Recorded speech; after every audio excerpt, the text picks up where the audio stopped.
তৃণমূল কংগ্রেসে সাসপেন্ড হওয়া বিধায়ক হুমায়ুন কবিরের মতো দলবদলের ধারা অক্ষুণ্ণ রাখলেন রাজ্যের মন্ত্রী ফিরহাদ হাকিমের প্রাক্তন জামাই ইয়াসির হায়দার।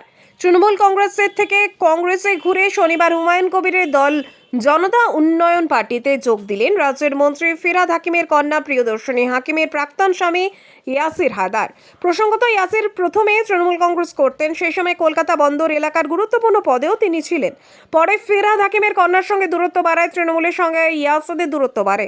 সেই সময় তিনি কংগ্রেসে যোগদান করেন, কিন্তু সেখানে তেমন সুযোগ করতে না পেরে শনিবার ইয়াসির হুমায়ুন কবিরের হাত ধরে জনতা উন্নয়ন পার্টির দলে যোগদান করলেন। 2011 বিধানসভা নির্বাচনে হুমায়ুন কবির কংগ্রেসের টিকিটে রেজিনগর বিধানসভার আসন থেকে জয়ী হওয়ার পরে কংগ্রেস ত্যাগ করে হুমায়ুন তৃণমূল কংগ্রেসে যোগদান করেন। সেখান থেকে সাসপেন্ড হওয়ার পর হুমায়ুন কংগ্রেসে বিজেপি ঘুরে 2021 বিধানসভা নির্বাচনে ফের তৃণমূলেই টিকিট পান। 2026 বিধানসভা নির্বাচনের আগে হুমায়ুন কবির সম্প্রতি নিজের নতুন রাজনৈতিক দল জনতা উন্নয়ন পার্টির সেখানে শুরু করেছেন।